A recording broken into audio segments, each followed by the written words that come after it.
Hi everyone, hope you're well. So what's been happening this week then? Well, a BBC news presenter called Dominic Cummings a dick live on air. To report more on this is our political correspondent, Martin Jones. Martin, you weren't meant to ask me about that, Dan.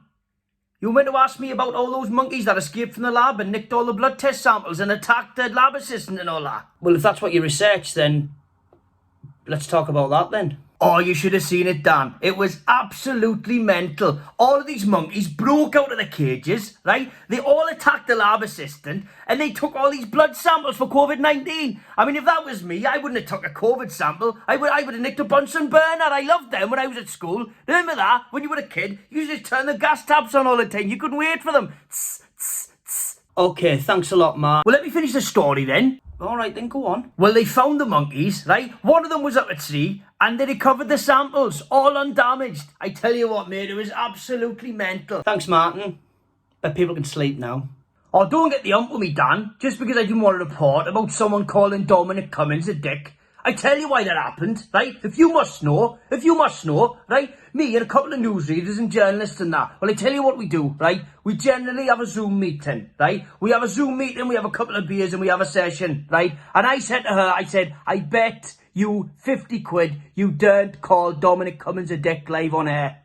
And she did. And I'm 50 quid down now. I'm absolutely gutted, man. Okay, thanks, Martin.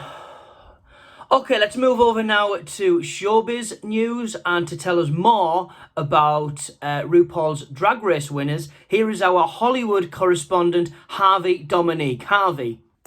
Hi, Danny. Okay, well, basically, it's been leaked that anyone who has won RuPaul's Drag Race, wherever they go, whether it's to make an appearance, whether it's to do a show, they generally get offered free drink and free drugs.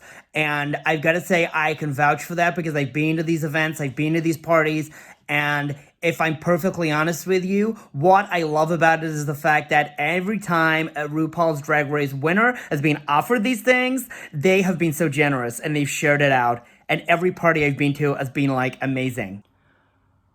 What? So they were basically sharing out free drink and free drugs? Shouldn't you be really condemning that? Oh, come on, Danny. We all know what goes on. Get real, honey. Unbelievable. Unbelievable. Right, let's move over to sport. And to tell us about the world of sport is our sports correspondent, Steve McGee. Steve, what's been happening?